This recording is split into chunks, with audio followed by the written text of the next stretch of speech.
Hello friends, welcome back to channel. आज है 23 सितंबर 2020 और 23 सितंबर से करंट अफेयर्स के इंपॉर्टेंट 10 क्वेश्चन हम इस वीडियो में कवर करेंगे। साथ ही वीडियो के लास्ट में आपसे एक सवाल पूछा जाएगा जिसका आंसर आपको कमेंट बॉक्स में देना है। आज का वीडियो स्टार्ट करने से पहले हम कल के वीडियो के सवाल यहाँ पे क्विकली रिवाइज करते हैं। कल के वीडियो का अपना पहला सवाल था, कौन से बैंक के सहयोग से हाल ही में टाइटन ने देश का पहला कॉन्टैक्टलेस घड़ी लॉन्च किया है? Answer is SBI. दुनिया का सबसे बड़ा चॉकलेट म्यूजियम हाल ही में किस देश में बनाया गया है? Answer is Switzerland. निम्नलिखित में से कौन सा दिवस विश्व जल देखरेख दिन के रूप से मनाया जाता है? Answer is 18 September. बैटरी पर चलने वाले स्कूटर और रिक्शा के प्रयोग को बढ़ावा देने के उद्देश्य से किस राज्य सरकार ने सब्सिडी योजना शुरू की है? Answer is Gujarat. ओईसीडी ने भारत का चालू वित्त वर्ष में विकास दर कितने प्रतिशत रहने का अनुमान व्यक्त किया है? Answer is -10.2%। छठा क्वेश्चन था, आईसीसी की ताजा एक दिवसीय क्रिकेट रैंकिंग में कौन टॉप पे रहा है? Answer is Virat Kohli. भारत के राष्ट्रपति रामनाथ कोविंद ने हाल ही में नेशनल स्कूल ऑफ ड्रामा का प्रमुख किसे नियुक्त किया है? Answer is Paresh Rawal. चौथे विश्व आयुर्वेद शिखर सम्मेलन का उद्घाटन हाल ही में किसने किया है? Answer is Venkaiah Naidu. Cricket को बढ़ावा देने के लिए हाल ही में बीसीसीआई ने किस देश के साथ मिलकर एक समझौता किया है? आंसर इज संयुक्त अरब अमीराती। और कल का लास्ट क्वेश्चन था, निम्नलिखित में से किसे हाल ही में 2020 के एशिया गेम चेंजर अवार्ड से सम्मानित किया गया है? आंसर इज विकास खन्ना। ये थे हमारे लास्ट वीडियो का सवाल। अब हम आज का वीडियो स्टार्ट करते हैं। आज का अपना पहला सवाल है, मुख्यमंत्री महिला उत्कर्ष योजना हाल ही में किस राज्य सरकार ने शुरू की है? इसका उत्तर है ऑप्शन नंबर 3, गुजरात। हाल ही में गुजरात के मुख्यमंत्री विजय रूपानी ने मुख्यमंत्री महिला उत्कर्ष योजना शुरू की है और इस योजना के तहत गुजरात में महिलाओं के समूह को ब्याज मुक्त ऋण प्रदान किया जाएगा। महिलाओं को सक्षम करना और कोविड-19 के दौरान महिलाओं को उनकी उपजीविका पूरी करने में मदद करना, इस उद्देश्य से गुजरात सरकार ने यह स्कीम स्टार्ट की है। आंसर होगा option number 3, Gujarat. Gujarat map में देखिए, यह है गुजरात। गुजरात की स्थापना हुई थी 1 मई 1960 को। Capital is Gandhinagar. Governor is Acharya Devvrat. Chief minister is Vijay Rupani. Gujarat की विधानसभा में 182 मेंबर्स है। राज्यसभा में 11 और लोकसभा में 26 मेंबर गुजरात से इलेक्ट किए जाते हैं। गुजरात का भारत में एरिया के हिसाब से 5वां क्रमांक है और पॉपुलेशन के हिसाब से Gujarat is the 9th state of India. Bharat में सर्वाधिक समुद्री सीमा इसी गुजरात को मिली है, तकरीबन 1600 किलोमीटर की। दांडिया, भवई, गरबा, रासलीला, लास्या, पनिहारी आदि main dance form of Gujarat. Statue of unity जो सरदार वल्लभ भाई पटेल की मूर्ति है और विश्व की सबसे बड़ी मूर्ति है, यह भी इसी गुजरात में बनाई गई है। एट वन क्लिक और मुख्यमंत्री किसान सहायता योजना हाल ही गुजरात द्वारा ही स्टार्ट की गई योजना है। एनुअल टीबी रिपोर्ट 2020 में गुजरात भारत में बेस्ट परफॉर्मिंग स्टेट रहा है और देश की पहली आधुनिक शहद परीक्षण प्रयोगशाला इसी गुजरात के आनंद इस जिले में स्थापित की गई है। और नीति आयोग द्वारा जारी एक्सपोर्ट प्रिपेयर्डनेस इंडेक्स में गुजरात ही भारत में फर्स्ट नंबर का स्टेट रहा। नेक्स्ट, आईएफसी इस अंतर्राष्ट्रीय संगठन ने किस देश को $2 ट्रिलियन की आर्थिक मदद करने की घोषणा की है? Answer is option number 1, Bharat. हाल ही में आईएफसी का लॉन्ग फॉर्म है इंटरनेशनल फाइनेंस कॉर्पोरेशन। इसकी स्थापना हुई थी 20 जुलाई 1956 को और हेडक्वार्टर है वॉशिंगटन डीसी में। और इसी आईएफसी ने भारत में ग्रीन हाउस के डेवलपमेंट के लिए, सार्वजनिक परिवहन विकास के लिए और रिन्यूएबल एनर्जी के विकास के लिए भारत को $2 ट्रिलियन ऋण देने की घोषणा की है। आंसर होगा ऑप्शन नंबर 1, भारत। अगला सवाल, हाल ही में कौन सा दिवस अंतर्राष्ट्रीय शांति दिवस के रूप से मनाया गया है? आंसर इज ऑप्शन नंबर 3, 21 सितंबर। हर साल 21 सितंबर यह दिवस अंतर्राष्ट्रीय शांति दिवस के रूप से मनाया जाता है। यह दिवस संयुक्त राष्ट्र यूनाइटेड नेशंस की तरफ से दुनिया भर में शांति और अहिंसा प्रस्तावित करने के लिए 1982 से मनाया जाता है। 1982 से 2001 इस साल तक सितंबर मंथ का सेकंड सैटरडे हर साल अंतर्राष्ट्रीय शांति दिवस के रूप से मनाया जाता था, मगर 2002 इस साल से 21 सितंबर यही दिवस हर साल अंतर्राष्ट्रीय शांति दिवस मनाया जाता है। और इस वर्ष के अंतर्राष्ट्रीय शांति दिवस की थीम थी shaping peace together. Shaping Peace Together was the theme of 2020's international day of peace. अगला सवाल, भारत की पहली डॉग ब्लड बैंक हाल ही में किस शहर में स्थापित की गई है?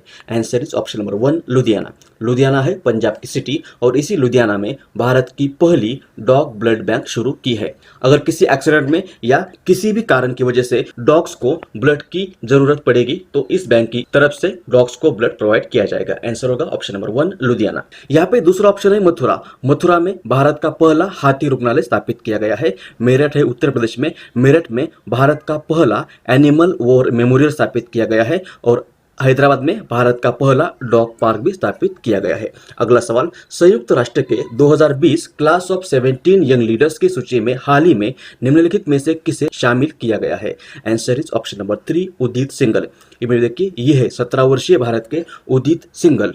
ये ग्लास टू सैंड इस संस्था के संस्थापक है और इस संस्था के माध्यम से दिल्ली में कांच के कचरे की समस्या हल करने की कोशिश की जा रही है और इन्हीं को ही संयुक्त राष्ट्र ने दुनिया भर में पर्यावरण संरक्षण और सतत विकास क्षेत्र में योगदान देने वाले 17 यंग लीडर्स की सूची में शामिल किया है। आंसर होगा ऑप्शन नंबर 3 उदित सिंगल। नेक्स्ट, ब्रिक्स देशों के राष्ट्रीय सुरक्षा सलाहकारों की 10वीं बैठक में भारत का प्रतिनिधित्व किसने किया है? Answer is option number 4 Ajit Doval. Ajit Doval Bharat के राष्ट्रीय सुरक्षा सलाहकार है और ये 1968 बैच के आईपीएस ऑफिसर है और इन्होंने ही हाल ही में ब्रिक्स देशों के राष्ट्रीय सुरक्षा सलाहकारों की 10वीं बैठक में भारत को रिप्रेजेंट किया है। आंसर होगा ऑप्शन नंबर 4।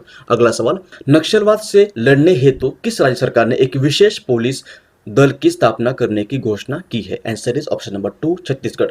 हाल ही में छत्तीसगढ़ इस राज्य सरकार ने छत्तीसगढ़ में नक्सलवाद से लड़ने के हेतु एक विशेष पुलिस दल की स्थापना करने की घोषणा की है। आंसर होगा option number 2 Chhattisgarh. Chhattisgarh map में देखिए, यह है छत्तीसगढ़। छत्तीसगढ़ की निर्मित हुई थी 1 नवंबर 2000 में। Capital is Raipur, governor is Anusuiya Uikey, chief minister Bhupesh Baghel. Chhattisgarh की विधानसभा में 90 सीट्स है। छत्तीसगढ़ से लोकसभा में 11 और राज्यसभा में 5 मेंबर इलेक्ट किए जाते हैं। छत्तीसगढ़ का भारत में क्षेत्रफल के हिसाब से 9th क्रमांक है और पॉपुलेशन के हिसाब से 17th क्रमांक है। सीमा मध्य प्रदेश, उत्तर प्रदेश, झारखंड, ओडिशा, तेलंगाना और महाराष्ट्र से जुड़ी हुई है। मेन रिवर्स है महानदी, गोदावरी, नर्मदा, रिहंद, इंद्रावती, गौड़ी, कर्मा, झूमर, डागला, पाली, टपाली ये प्रमुख लोक नृत्य है। सी घाट एप्लीकेशन और पढ़ाई तुहार द्वार नामक एप्लीकेशन इसी छत्तीसगढ़ ने लॉन्च किए थे। पढ़ाई तुहार पारा स्कीम भी इसी छत्तीसगढ़ से संबंधित है। राजीव गांधी किसान न्याय योजना छत्तीसगढ़ ने ही स्टार्ट की थी। डिप्रेशनग्रस्त पुलिस कर्मियों के लिए स्पंदन अभियान भी इसी छत्तीसगढ़ ने स्टार्ट किया था। और स्वच्छ सर्वेक्षण 2020 में छत्तीसगढ़ ही देश का सबसे स्वच्छ राज्य बना है। अगला सवाल, आगरा स्थित निर्माणाधीन मुगल म्यूजियम का नाम बदलकर किसके नाम पर रखने की घोषणा हाल ही में उत्तर प्रदेश के मुख्यमंत्री योगी आदित्यनाथ ने की है? आंसर है ऑप्शन नंबर 4 छत्रपति शिवाजी महाराज। उत्तर प्रदेश के आगरा इस शहर में मुगल म्यूजियम बनाया जा रहा है और इसी म्यूजियम का नाम बदलकर अब छत्रपति शिवाजी महाराज म्यूजियम करने की घोषणा हाल ही में उत्तर प्रदेश के मुख्यमंत्री योगी आदित्यनाथ ने की है। आंसर होगा ऑप्शन नंबर 4 छत्रपति शिवाजी महाराज। यह म्यूजियम है उत्तर प्रदेश में। उत्तर प्रदेश मैप में देखिए, यह है Uttar Pradesh. Capital is Lucknow, governor is Anandiben Patel. Anandiben Patel is also the governor of Madhya Pradesh. Yogi Adityanath is the chief minister. क्षेत्रफल के हिसाब से उत्तर प्रदेश का भारत में दूसरा नंबर है और जनसंख्या के हिसाब से भारत में फर्स्ट नंबर का स्टेट है उत्तर प्रदेश। इसकी सीमा उत्तराखंड, हिमाचल प्रदेश, हरियाणा, दिल्ली, राजस्थान, मध्य प्रदेश, छत्तीसगढ़, बिहार, झारखंड और नेपाल से जुड़ी हुई है। प्रमुख नदियां है गंगा, यमुना, बेतवा, केन, चंबल, घाघरा, गोमती, सोन। प्रवासी राहत मित्र एप्लीकेशन और आयुष कवच एप्लीकेशन इसी उत्तर प्रदेश से संबंधित है। कन्या सुमंगल योजना भी इसी उत्तर प्रदेश ने शुरू की है। मिशन वृक्षारोपण 2020 जिसके तहत 25 करोड़ नए पेड़ लगाए गए थे, यह भी इसी उत्तर प्रदेश ने स्टार्ट किया था। हाल ही में उत्तर प्रदेश ने ही मुख्यमंत्री निराश्रित गाय भागीदारी योजना स्टार्ट की है और मनरेगा के अंतर्गत सबसे ज्यादा श्रमिकों को रोजगार देने वाला भी राज्य उत्तर प्रदेश है। नेक्स्ट, 2020 की आईपीएल संयुक्त अरब अमीराती इस देश में खेली जा रही है। यह आईपीएल का कितवां संस्करण है? Answer is option number 3 13वां। अभी आईपीएल का 13वां संस्करण 2020 संयुक्त अरब अमीराती इस देश में खेला जा रहा है और यह आईपीएल का 13वां संस्करण है। आईपीएल भारत की एक प्रोफेशनल T20 लीग है। इसका लॉन्ग फॉर्म है इंडियन प्रीमियर लीग। इसकी स्थापना बीसीसीआई ने 2008 में की थी। नेक्स्ट, सबसे कम समय के लिए आरबीआई के गवर्नर रहने वाले अमिताभ घोष का हाल ही में 90 की आयु में निधन हो गया है। वे आरबीआई के कितवें नंबर के गवर्नर थे? Answer is option number 3 16वें। इनमें देखिए, ये थे आरबीआई के सबसे कम समय तक गवर्नर रहने वाले अमिताभ घोष। इनका कार्यकाल था 15 जनवरी 1985 टू 4 फरवरी 1985। ये सिर्फ 21 दिन के लिए आरबीआई के गवर्नर रहे थे। आंसर होगा ऑप्शन नंबर 3 16वें। RBI long form is reserve bank of India. इसकी स्थापना हुई थी 1 अप्रैल 1935 को, हेडक्वार्टर है मुंबई में और अभी के गवर्नर है Shaktikanta Das. Shaktikanta Das is the 25th governor of RBI. अब लास्ट वीडियो में पूछे गए सवाल का उत्तर। लास्ट वीडियो में हमने सवाल पूछा था कौन सा दिवस हर साल अंतर्राष्ट्रीय साक्षरता दिवस के रूप से मनाया जाता है। इसका सही उत्तर है ऑप्शन नंबर 2, 8 सितंबर। 8 सितंबर यह दिवस हर साल दुनिया भर में साक्षरता के बारे में लोगों में जागृति निर्माण करने के उद्देश्य से अंतर्राष्ट्रीय साक्षरता दिवस के रूप से मनाया जाता है। अब आज के वीडियो का सवाल जिसका आंसर आपको कमेंट बॉक्स में देना है। क्वेश्चन इज, हाल ही में जारी ग्लोबल इकोनॉमिक फ्रीडम इंडेक्स 2020 में भारत दुनिया में कितवें नंबर पर रहा है। ऑप्शन आर 79, 105, 119 और 123। इसका सही उत्तर आपको कमेंट बॉक्स में देना है।